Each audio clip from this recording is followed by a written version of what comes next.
And Lynn, can't thank you enough for being on tonight. How are you?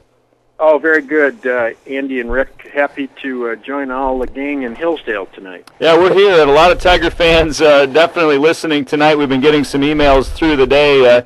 Rick, when did you start emailing Lynn? Lynn, what's it been, about 2, 3, 4 years now? Time goes by so fast, too. I can't believe it has taken us this long to hook up, but that's kind of the frenetic schedule that can sometimes, be part of our media routine. You got that right, and Lynn, this is Tiger Country down here. All for WCSR, of course, is the Tiger affiliate and the voice, Tiger voice for Hillsdale County and all of southern Michigan. So a lot of Tiger fans down here, man. I'm well aware of what a rich sports fabric you've got. You sort of cover it all there. So yeah. Again, good to be on with you folks tonight. Lynn, you can check out, by the way, our listeners at home, you can check out Lynn's stuff on DebtNews.com. Also pick up a copy of the Detroit News at the newsstand. You got a column today about the way that recruiting has changed for college football, and the fact that Bo Schembechler didn't even release his recruiting list until sometime in May. How did you come up with that story for today? Oh, strictly memory. I can vividly recall exactly how that used to work, and I was fairly new in the business back then, and it really was an entirely different situation. You didn't have the non-stop coverage that you have to. In fact, you just got it parceled out a little bit in the spring each year. There were people that tracked it. I mean, you knew if a kid from Detroit who was a sought-after recruit where he was going to sign. That part you knew about, guys, but there was none of this tracking the full list. There was none of tracking visits. There was none of this business where pretty much all of the high-profile recruits on any level are going, even before they sign their letters of intent. And it frankly was a tremendous gap in the coverage back then because the interest was as heavy as it is now. They just didn't have the outlets for it, and I find it stunning to see how much has changed in 30 years, and yet this is exactly what I would have suggested 30 years ago that we do, because I believe recruiting is as important to cover as the sport itself. You talked about how there can't be that big of a divide between the product on the field in the fall and the recruits in the spring. No, and that's one thing I used to argue about with Bo. Yeah, because he was always so irate when we wanted to get these recruiting stories in. And I'd say to him, look, you can't put 106,000 people over there on Saturday and have the industry you've got and not expect that people are going to be equally interested in your incoming high school recruits. And he knew that, too. But it was always fun to spar with Schembechler on that stuff because he was, of course, going to take his views, and they weren't always going to be anything that were going to be necessarily reasonable, except in the eyes of Bo. They're going to be reasonable to Bo.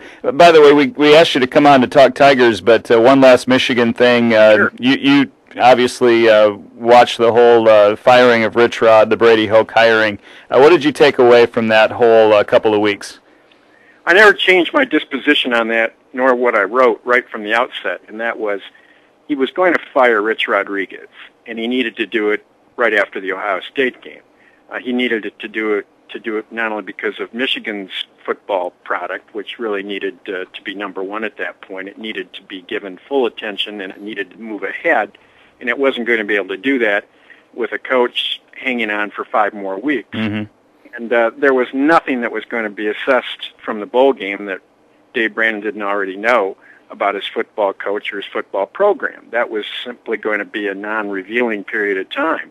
And that's exactly what proved itself to be the case. At the same time, too, I think you had a humanitarian obligation to be good to Rich Rodriguez and his staff to allow them a chance to at least begin to open up their lives to new jobs and new opportunities. You've got an assistant staff there that didn't need to be hanging on through Christmas not knowing its fate.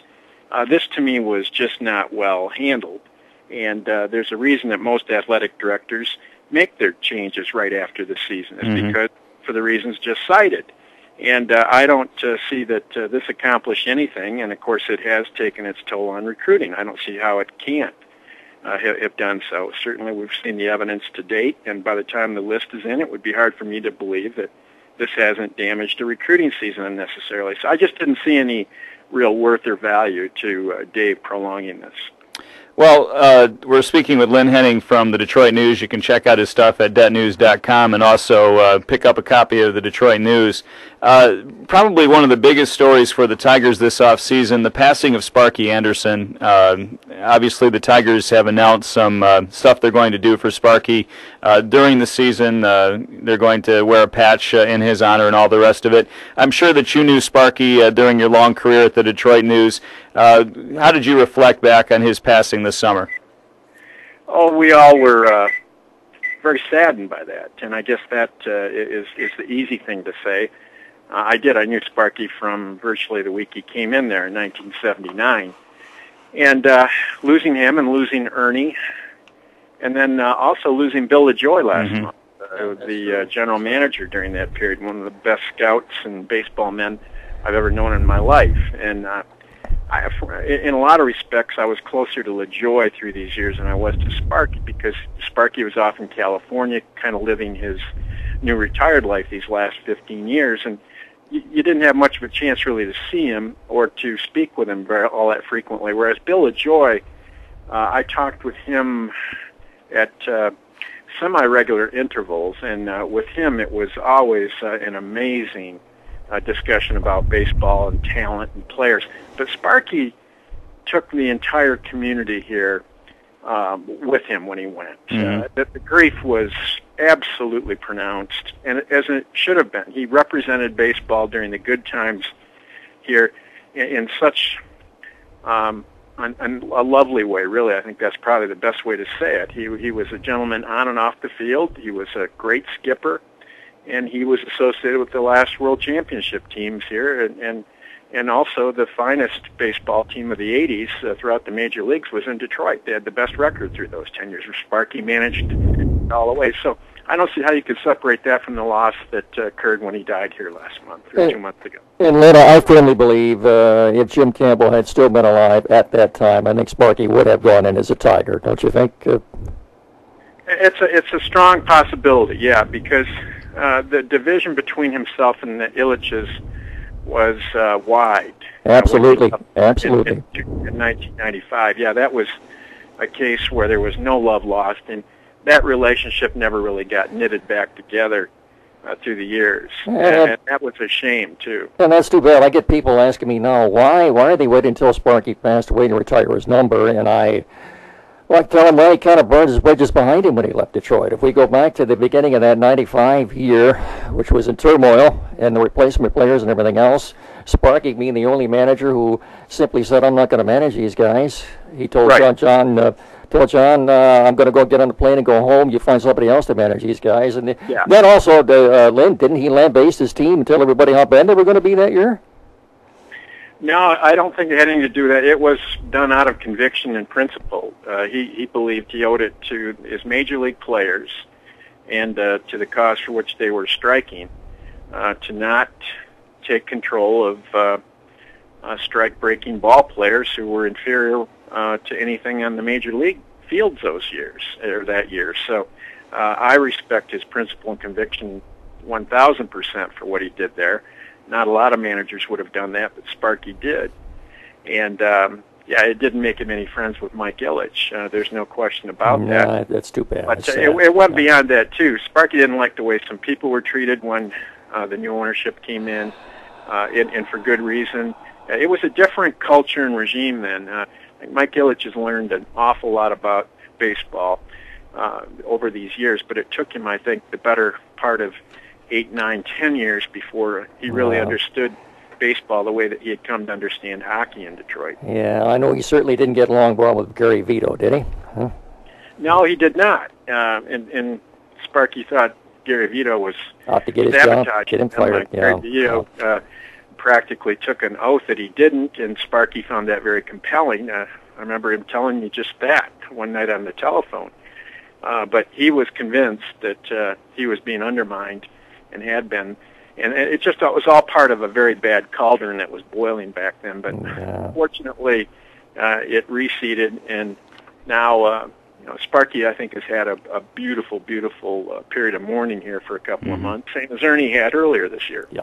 We're speaking with Lynn Henning from the Detroit News, DetroitNews.com. You can check out his column today about the way that recruiting coverage has changed. We talked about the former manager, Sparky Anderson. I wondered about your thoughts about Jim Leyland this year. Obviously, his contract is over at the end of the year. He's talked about his, quote, butt being on the line this year. Do you think it is, and do you think it should be? Now, this is really what we went through 2 years ago when they pretty much just waited to get into the spring until they extended him. He's going to get extended through 2012. This team will play pretty well this year. I don't think in any event, no matter what it does, it's going to be Leyland's accomplishment, whether they make it into the playoffs or whether they don't.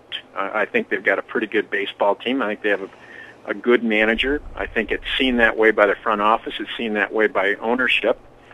Fans are always going to quibble with the manager. I don't care who it is or what season it is. There's going to be 370 times over the course of a season when you're going to wish that the manager had done something differently. That's just the way baseball goes. And the only thing that makes that go away, those second guesses, is if the team wins. And that depends upon what kind of baseball players you've got out there. They should have the best pitching in the division this year. They've got a decent lineup. I think they probably could make it into the playoffs this year. I'm picking them at least very early on as winning that division. And it's all because not of Jim Leyland, but because they've got the best pitching right now. We'll see if that pans out. But people that think that the manager wins a playoff ticket, I think are really selling short the fact that this invariably goes to the more talented team, not to a differently managed team. Yeah, you picked on January 21st in your column the Tigers actually to win the Central title due to their superior starting pitching. And, Brad Penny, a late addition to that rotation, Armando Galarraga traded away. Do you see that as an upgrade? Yes, no question. I see it as an upgrade, all because Brad Penny, if he's healthy, is a pretty good pitcher. Armando Galarraga, as we know, can be in and out and too many times out. He lacked the aggression, the self-confidence, whatever you want to call it, to really take full advantage of a pretty good arm. And that's too bad because Armando Galarraga's got good stuff. But he almost shied away from going at good hitters. And you could see progressively that this was not going to be a situation the Tigers were going to be able to live with for very long in 2011. I thought they would have traded him before this. They didn't really have an option as a fifth starter before that, and so they hung on. But his time was going to be limited here, and ultimately it was. The only surprise about that is I thought they would take him to spring training, allow him a chance to maybe pitch well down there, increase his market value, and then have a chance to really make a good trade at the end of spring training when so many staffs have come up with sore arms or a pitcher hasn't really come through, a starting pitcher, and they really get desperate to make a deal. And I thought at that point the Tigers would seemingly have had a better chance to make out better on a trade. But I think Dombrowski saw this as a bird-in-the-hand situation. He knew he could get an arm or two for him that probably had a little potential, and I think that's what they got out of Arizona there. At least one of those guys probably has a chance to be an upgrade on Galarraga when it's all said and done. Single-game tickets for the Tigers go on sale March 5th. We're speaking to Lynn Henning from the Detroit News and DetroitNews.com. I wanted to ask you about Maglio Ordonez. So many of our fans here and listeners, love Maglio, especially with what he did for the Tigers back in 2006. He didn't trigger his extension, and a lot of people thought he was going to be gone. The Tigers actually re-signed him to a one-year contract. Did you see that as a positive development for Detroit? Thoroughly. The only question about Maglio was whether his ankle was going to be healthy. Once they had established that, you can figure that Maglio, even at age 37, which is what he turned this week, is going to be a very good hitter. He should still be able to put together something along the lines of a 300 season, the 80 RBI kind of production, 12, 15 home runs. And obviously that's a very good guy to stick in your number 3 slot. So I think once they got that assurance, Maglio, to me, made the story because he really wanted to come back here. And he would have had many options, as we all know, to play for a lot of other clubs, but he really wanted to return to Detroit. I think that's a nice compliment to all of the people involved, whether it's front office manager, fans, whatever, because he really wanted back in that Tiger clubhouse. That, to me, was the most significant aspect of that signing, because he was a free agent, and Scott Boras is his he was a free agent. Of course, Scott Boras is his representation, and that usually translates into a money deal that might have exceeded anything Detroit would have gotten. But it's going to happen, and he's important. They need that kind of hitter at the 3 spot to help Cabrera and Victor Martinez out. Lynn, was he coveted by other teams? Oh, no question, yeah. He would have signed, well, look, for instance, at what I find this really amazing. A team like the Angels. Oh, that is, yeah, amazing. Vernon Wells. Toronto was hoping to give him away. Well, a team like the Angels starved for offense, and yes, they did want a little more horsepower in center field. They've got a great defensive player there, but the fact remains is a guy like Ordonez would have made 20 times more sense to have signed than to have traded for Vernon Wells' contract. Absolutely, I agree, Lynn. And that contract, don't forget that the Angels are assuming that entire contract, right? Yeah, it's got left everybody staggered, but the Angels' offseason has left everyone bewildered. I don't think Tony Regan's there is going to be long for that job, because I can't imagine messing things up much worse than he has done with the Angels over the offseason here, and losing Beltre and Carl Crawford and everybody else when he should have had them. Yeah. But Maglio, I use that just as an example of a place Maglio could have gone to play and been obviously pretty productive out there, I think, too, and with a great organization otherwise. That's the kind of compliment I think he paid the Tigers when he decided he wanted to play back here.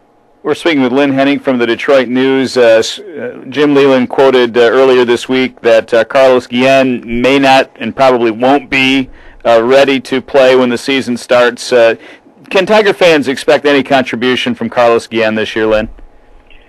I would say minimal, and I'm of the opinion he might not play at all. I think not only the fact he's coming back from microfracture surgery, which is very difficult to come back from.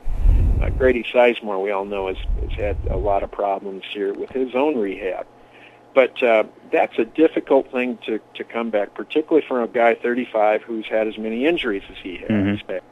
And with Carlos Guillen, you always wonder, even if he does begin to work out with a knee, how long then before he's got some kind of an ankle situation or a hip deal or a back or a neck or a shoulder. He just has an awful lot of chronic injury. And the Tigers probably wish, when it gets down to it, that he would remain on the DL for the year, because then they could claim half that $13 million.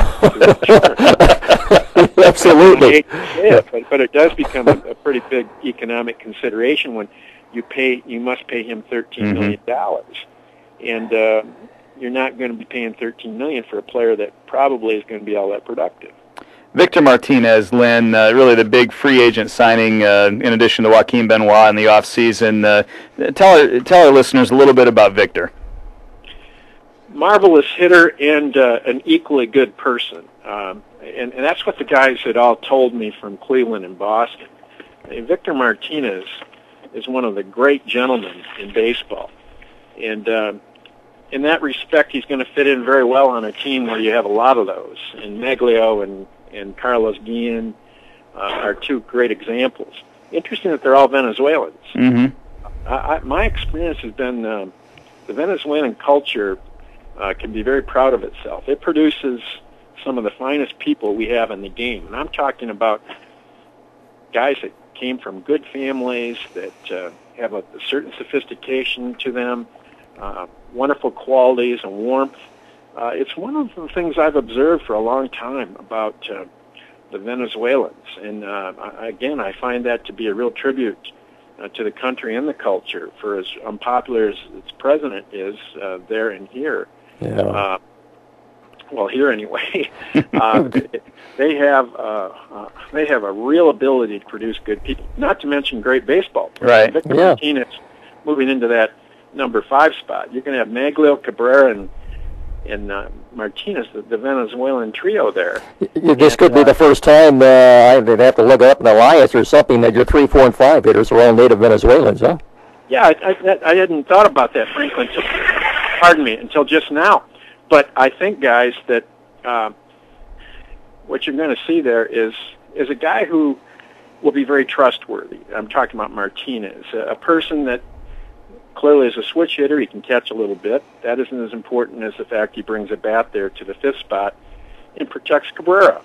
And they're going to have to get, though, help beyond those guys, as we know, and that becomes the next question. Is that going to be something doable? Are they going to be able to get enough offense from the other areas of that lineup? I think they're going to get a couple of surprises on the plus side.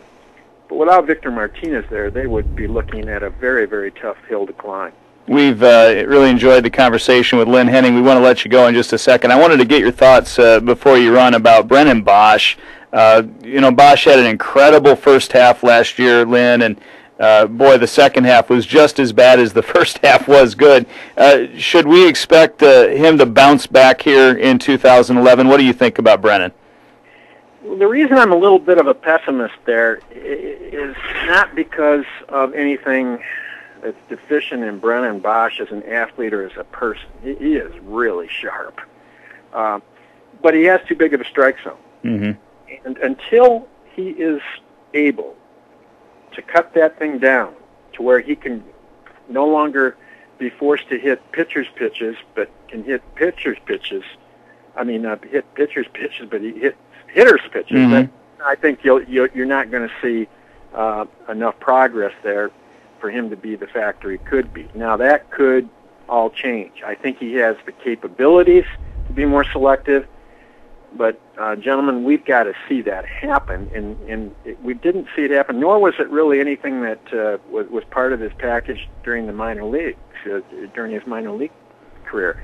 So that to me, is where it all hinges.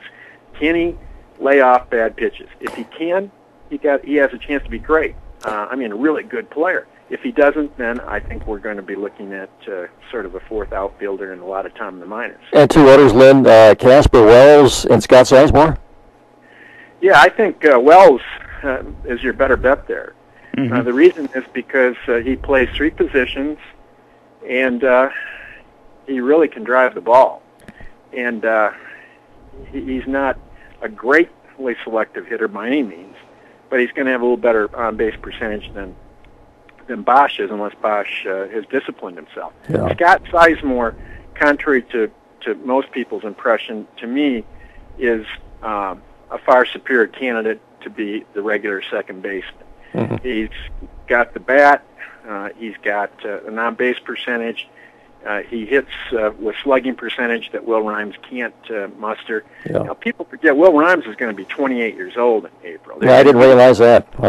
Yeah, he's a 27th round draft pick. Now, he did have a good cameo there. I mean, he played well, and I think you could get by with him certainly somewhere on your roster. I just don't think when you're looking at the importance of an everyday second baseman that Will Rhymes is going to beat out Scott Sizemore. And there was one other player you touted, I believe, last week, one of your columns, Lynn, Danny Worth?